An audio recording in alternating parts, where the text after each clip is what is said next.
दुबे जी आपसे बात शुरू करूंगा।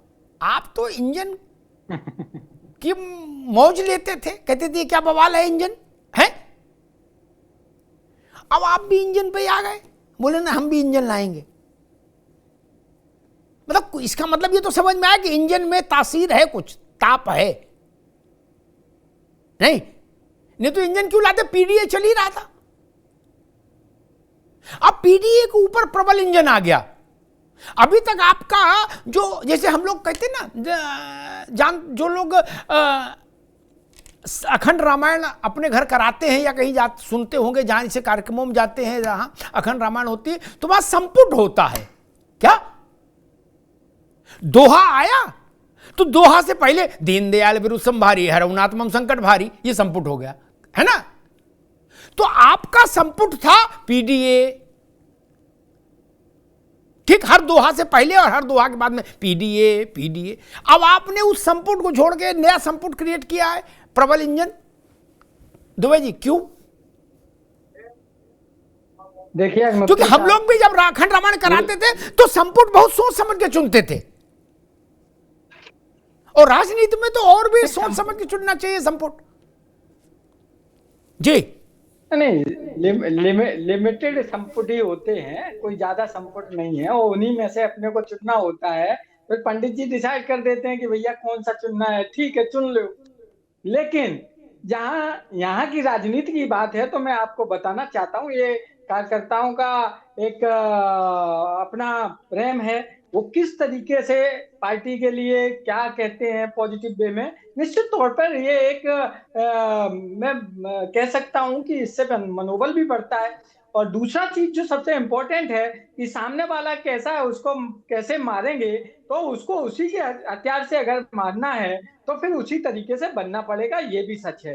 क्योंकि भारतीय जनता पार्टी जो है वो झूठों बवंडरों की पार्टी है। यहाँ पर हर चीज बवंडर है, हर चीज उनके खोखले हैं। ना तो आज तक 15 लाख रुपया हर व्यक्ति को आज तक मिल पाया है, और ना यहाँ 2 करोड़ नौकरियां मिल पाई हैं।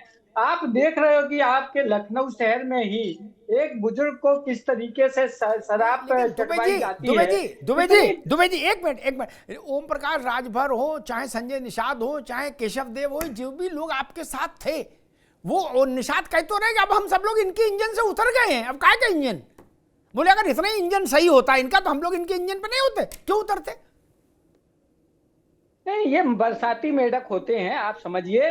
इनको जहां मौका मिलता है, जहां इन्हें सत्ता दिखाई देती है, वहां ये चले जाते हैं, इसमें कोई बात नहीं। और इसमें तो दूसरे भी दल हैं, सिर्फ यही 2 दल नहीं है, तीसरे भी दल हैं जो सत्ता की लोलुपता में चले गए हैं। आपके पास भैया, आपके पास 22 में, एक मिनट दुबे जी, आपके पास 22 में 4 दल थे सहयोगी, ठीक, कांग्रेस के अलावा।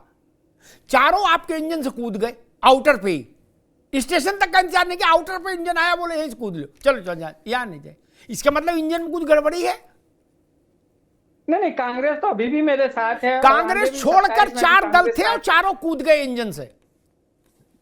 तो इसी वही तो मैंने बोला कि उन्हें सत्ता दिखाई दे रही थी, कि जैसे अभी मेरे पार्टी में भी कुछ एमएलए थे, उन्हें सत्ता दिखाई दी तो उन्होंने गद्दारी कर दी पार्टी के साथ, जिस पार्टी ने उन्हें सब कुछ दिया। आप सोचिए, ये तो दल हैं। जब मेरे पार्टी के अंदर कुछ ऐसे विधायक थे जिन्हें सत्ता के लालच में वो चले गए, तो ये तो दल हैं, इनको तो सत्ता दिखाई देगी, वहां चले जाए। क्योंकि जी ठीक है दुबे जी। रोहित अग्रवाल जी, आपकी पार्टी उस फेरिस्त में शामिल रही जो मैंने 4 दल बताए, जो 22 के चुनाव में समाजवादी पार्टी के इंजन साथ थे, यानी उसके इंजन पे थे, अगर आप इंजन को प्रतीक माने। आप लोगों ने इंजन छोड़ा, आप डबल इंजन के साथ आ गए। सपा हमेशा से इंजन का वो करती रही, एक होता है ना कि भाई क्या इंजन का क्या मतलब है। अखिलेश जी कहते थे इंजन आपस में टकरा रहे हैं, दिस हो रहा है, दैट हो रहा है, एक तंज। अब समाजवादी पार्टी डबल इंजन बनाम प्रबल इंजन, एक तुकबंदी नई लेके आई। क्या पीडीए से मूव कर रहे हैं डबल इंजन के मुकाबला करने के लिए प्रबल इंजन की ओर समाजवादी पार्टी के लोग? अमिताभ जी, ना तो इनका प्रबल इंजन है, इनका असल में दुर्बल इंजन है। और वो दुर्बल इंजन में ना तो डिब्बे हैं और ना इंजन है। कुछ है ही नहीं इनके पास। और जो पीडीए का नारा था इनका, वो इन्होंने अभी तक पिछड़ा दलित और अल्पसंख्यक के लिए कुछ किया तो है नहीं। तो अब इनको ये समझ में आ गया कि पिछड़ा दलित अल्पसंख्यक वाला नारा तो इनको उल्टा पड़ने वाला है, तो इसलिए अब उससे ये पिंड छुड़ाना चाहते हैं। अभी इन्होंने बताया ना दुबे जी ने कि संकुट तो कुछ होते हैं और वो पंडित जी डिसाइड करते हैं, तो फिर पीडीए क्या डिसाइड करता है अगर संकुट आपके जो है पंडित जी डिसाइड करते हैं? वैसे आपके तो नेता प्रतिपक्ष भी पंडित जी हैं, और आपके तो राज्यसभा में भी जिनको भेजते हो वो भी पंडित जी हैं। तो परंतु नारा आप पीडीए का देते थे अभी तक, तो अब तो पीडीए से इनका मोह भंग हो गया, ये साफ दिखाई पड़ रहा है। तो ये दुर्बल इंजन जो लेके आए हैं, ये जनता बहुत बेहतर तरीके से इनको जानती है कि इनके दुर्बल इंजन में कुछ है नहीं। डिब्बा विब्बा पहले ही तितर बितर हो चुके हैं, और इंजन तो इनका दुर्बल है ही पूरी तरीके से। तो इसलिए देखिए, समाजवादी पार्टी में अब कुछ बचा नहीं है, क्योंकि जो मुलायम सिंह जी द्वारा एक पार्टी को धार दी गई थी, उसको कहीं ना कहीं खत्म करने का काम अखिलेश यादव जी ने किया है। जैसा आपने अभी बोला अमिताभ जी, बहुत सही आपकी बात है। इनके साथ जो दल थे 2022 में, आज एक भी नहीं बचा है। तो कम से कम ये तो खुद का भी समीक्षा करनी चाहिए ना इंसान को, कि हमारे अंदर ऐसी क्या कमी है कि आप दूसरे के ऊपर खाली आरोप लगाते चले जा रहे हो कि साहब उनको सत्ता चाहिए थी, उनको ये चाहिए था। आप राजनीति काहे के लिए कर रहे हो? तो बताओ, सत्ता के लिए राजनीति कर रहे हो? चुनाव 2027 में सत्ता के लिए लड़ोगे कि विपक्ष में रहने के लिए लड़ोगे? तो कोई भी राजनीतिक पार्टी सत्ता लेने के लिए ही राजनीति कर रही है कि साहब वो बेहतर तरीके से जनता की सेवा कर पाएगी। तो इसलिए इनका जो तरीका है और जो इनकी विचारधारा है, उसको इन्होंने कहीं ना ध्वस्त करने का काम किया है। समाजवादी की विचारधारा के अंदर मर्सिडीज की साइकिल लेके चलोगे रोड के ऊपर, तो वो कहां से आपकी समाजवाद की विचारधारा को वो सामने दिखाई पड़ेगा? और स्थिति बिल्कुल साफ है कि इनके साथ जितने लोग थे, चाहे वो बीएसपी हो, चाहे वो राजभर जी हो, चाहे वो राष्ट्रीय लोकदल हो, सब चले गए। और कांग्रेस का भी कभी आना कभी जाना ये चलता रहा है, और 27 में भी भाई साहब इनको जाना ही जाना है। अभी बिहार में सर फुटबॉल चल रही है ना, इंडिया गठबंधन जो बना के घूम रहे हैं ये, तो अभी वो लालू प्रसाद यादव जी की पार्टी और कांग्रेस में सर फुटबॉल चल रही है। कल राहुल गांधी बैठ के शायद कुछ बनाए होंगे, कौन सा पकवान बनाते हैं वो लोग नवरात्रों में जो दिखाते थे जिनके कांटे, कुछ बनाए होंगे बैठ के गुपचुप गुपचुप। उसके बाद फिर आज प्रेस कॉन्फ्रेंस की है। तो ये जो ये लड़ाई झगड़ा है, ये इनका 27 में भी यही सब चलना है यहाँ पे उत्तर प्रदेश में। इससे ज्यादा कुछ है नहीं, जनता समझ चुकी है। ठीक ठीक, ये रोहित सब बाबू रोकेंगे। outdated, राज भाई, expiry date वाले राज भाई, इंजन हो गए क्या हैं, अब इनके लिए कुछ बचा नहीं। संपुट बदल गया उत्तर प्रदेश में इंडिया अलायंस का? अब प्रबल इंजन चलेगा? पहले तो मैं एक चीज क्लियर करता हूं, मैं किसी की नहीं सुनता हूं, लेकिन मैं आपकी बातों में बहुत गहन से सोचता हूं, उस पर कुछ ना कुछ मुझे लगता है दम होता है। एक और बात बता दूं, हमारा प्रबल इंजन जो कहने का अखिलेश जी का मतलब है, दरअसल रोहित अग्रवाल जी और रत्नाकर सिंह के जो इंजन है उनके टेप ढीले हो गए, वो सर्विसिंग मांग रहे हैं भैया, और काम हुआ नहीं। मैं नहीं कहता इंजन अच्छा था, क्या था, सेकंड हैंड लाए थे या असेंबल करा लिया था बाराबंकी जाके, फरुखाबाद जाके, है, तो मैं इस पे नहीं पड़ता। लेकिन जो अखिलेश जी का कहने का मतलब है, वह एक कहते हैं ना, one best friend is better than 5 सो। एक प्रबल इंजन 3 इंजनों से अच्छा है। इनकी सरकार 2 इंजन की कहां भाई? यूपी में तो ऐसी भी जिले हैं जहां 3-3 इंजन की सरकार है। हाल आपसे कोई नहीं छिपा। यहां पे हम चारों लोग आपको सिखाएंगे तो सूरज को रोशनी दिखाएंगे, ये बेकार की बात है। और आपकी एक बात है, वो बात को इन तीनों में किसी में हिम्मत नहीं है। जाओ, कोई प्रवक्ता हो, मैं कह सकता हूं, कुछ बात कह लो, रिजल्ट आएगा, जनता को भा गया, मामला फतेह हो गया। अब जैसे रोहित अग्रवाल जी कह रहे थे, जब दुबे जी ने कहा वो संपुट एक हैं, जितने कुछ मतलब हैं, मतलब ज्यादा नहीं है, और वो भी पंडित जी डिसाइड करते हैं। तो इन्होंने कहा पंडित जी डिसाइड करेंगे तो पीडीए क्या करेगा? अरे भाई, आपके यहाँ किसी बच्चे की शादी होगी, आपका बच्चा होगा, आप ये बता दो पूजा किससे कराओगे? नहीं दे पाएंगे। यहां पे बैठ के कुछ बोल दो, कुछ बोल दो, सब अपने अपने बटोर लो। यहां पे अगर आप कोई सही बात कह रहे, मैं लोगों से, लेकिन राज भाई, अगर आप कोई सही बात कह रहे हैं उसको मानना चाहिए। तब कम से कम फिर पंडितों को गाली नहीं देनी चाहिए 24 घंटे, कि सुबह नींद नहीं खुली हो गाली देना शुरू, रात में सोते तक। फिर ऐसा नहीं करना चाहिए।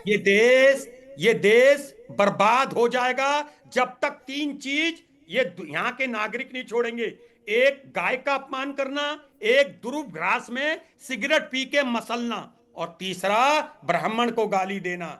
जहां जब तक जिस जगह, जिस घर में, जिस गली में, जिस जिले में, जिस मंडल में, जिस प्रदेश में, जिस देश में इन तीनों का अपमान होता रहेगा, रोहित भाई, जहां कह रहा हूं वहीं समझ लेना, कभी पनपता नहीं है। ये राजनीति तो होती रहेगी, जीवन भर बहुत हम अच्छी कर रहे बात हैं। कही राज शर्मा जी ने, आपने बड़ी एक अच्छी बात बात कही, मैं कही। कहता हूं कि बस मैं आज रत्नाकर जी के पास हूं, उससे पहले एक बात रखता हूं, आज का विषय नहीं लेकिन देश के लिए बड़ी घटना आज की घटी। एक बड़े राजनीतिक वर्ग ने च्यवनप्राश खा खा के दूध के साथ ताकत बढ़ा बढ़ा छत पर खड़े होकर चिल्लाया दो बातें। आप भी सुन लो भैया, दुबे जी, आपकी पार्टी के लोग उसमें ज्यादा, वो भी तेजी से छत पर खड़े होकर चिल्ला रहे थे क्या कि आदिवासी हिंदू नहीं है, कुछ तो ये चिल्ला रहे थे। और दूसरी छत पर जो चढ़े वो चिल्ला रहे थे आदिवासियों को मंदिर में नहीं घुसने देते भाजपाई। क्या कुछ कहते थे आदिवासी हिंदू नहीं है, और कुछ कहते थे आदिवासियों को मंदिर में नहीं घुसने देते हैं सपाई, इसलिए पीडीए आई। आज उन सबका नैरेटिव ध्वस्तीभूत हो गया। सबरीमाला मंदिर में भगवान अयप्पा के दर्शन करने उस गर्भगृह में भारत की राष्ट्रपति महोदया उपस्थित हुई, जहां पुजारी के अलावा कोई दूसरा नहीं जा सकता, वहां गई। वो लोग कहां हैं आज? उनको अपनी बात थूक कर चाटनी चाहिए। जो ये दुष्प्रचार कर रहे थे गला साफ कर करके कि आदिवासी कब से हो गए हिंदू, तो क्या हो गए? वो ईसाई हो गए आदिवासी। सिर पर परंपरागत पोटली लेकर परंपरागत काले वस्त्रों में व्यक्तिगत स्थिति में द्रौपदी मुर्मू जी वहां उपस्थित हुई। वो कहां हैं लोग जो कहते थे कि मुर्मू जी को नहीं बुलाया मंदिर में क्योंकि वो आदिवासी हैं? वो कहां हैं लोग? और वो कौन लोग हैं जो झारखंड में खड़े होकर कहते थे कि आदिवासी हिंदू नहीं है? उड़ीसा में हिंदू नहीं तो सबरीमाला में द्रौपदी मुर्मू क्यों गई? और उनकी अनुमति, और नॉन हिंदू को तो वहां अनुमति नहीं है, गई सनातन के भाव को धारण करके वहां गई, क्योंकि वो सनातन का हिस्सा है। इसलिए मैं राजनेताओं से कहता हूं, बोलते समय थोड़ा संयम बरतो, इंजन भले प्रबल हो लेकिन बात तर्कपूर्ण कहो, ठीक कहो। अब आज जो दृश्य पैदा हो गया ना, सबने देखे होंगे वो चित्र, मैंने भी देखे वीडियो। सारा प्रचार अयोध्या में रामलला के लोकार्पण समारोह से लेके अब तक जो भी प्रचार हुआ, कम से कम 100 दफे तो सपा के प्रवक्ताओं ने मेरे शो में कहा होगा कि अच्छा अमिताभ जी फिर ये बता दीजिए द्रौपदी मुर्मू को अयोध्या क्यों नहीं घुसने दिया? वो अयोध्या भी हो आई, वो वृंदावन भी हो, बांके बिहारी भी हो आई, वो सोमनाथ भी हो आई, और वो सबरीमाला भी हो आई। अब क्या बताओगे? अब क्या बोलोगे? अब तो बोलने के लिए कुछ बचा नहीं। देश के आधा दर्जन सर्वाधिक प्रतिष्ठित देवालयों में द्रौपदी मुर्मू जी जा चुकी हैं। और आप लोगों ने क्या प्रचार किया था दुनिया भर में भारत का चेहरा खराब करने के लिए कि भारत में आदिवासी मंदिर में नहीं जा सकते, पिछड़े और दलित मंदिर में नहीं जा सकते। गजब हो गया भाई। मैंने आज तक वो मंदिर ही नहीं देखा जिस मंदिर में कोई ऐसी व्यवस्था हो कि जात पूछ के एंट्री जाएगी, एंट्री मिलेगी। आज तक ही नहीं देखा मैंने मंदिर, ना छोटा ना बड़ा। देश में शायद ही कोई मंदिर बचाओ जहां मैं नहीं गया हूं। और मेरा दावा है ऐसा मंदिर ना राज भाई ने देखा होगा ना दुबे जी ने देखा होगा, ये भी सच है। लेकिन वो लोग टीवी पर बोलेंगे तो ऐसी बात बोलेंगे, खासतौर पर समाजवादी पार्टी के मित्र, कि मंदिर में तो दलित नहीं जा सकता, पीडीए के लोग जा नहीं सकते। तो आज कम से कम भाई दूज के अवसर पर ये बहुत पवित्र संदेश विश्व में गया कि आदिवासी हो, दलित हो, पिछड़े हो, अगड़े हो, सब सनातन का हिस्सा है, अविच्छिन्न हिस्सा है। इंजन चाहे प्रबल हो और चाहे डबल हो, इससे कोई फर्क नहीं पड़ता। अरे श्रीमती जी, कुछ तो सस्ता लो। नहीं श्रीमान जी, सब बढ़िया लो। इसमें क्या खास बात है? थोड़े में ज्यादा स्वाद, यही तो है इसकी खास बात। क्या स्वाद है? अरे मेरे राजा, राजा और प्योर मसाला।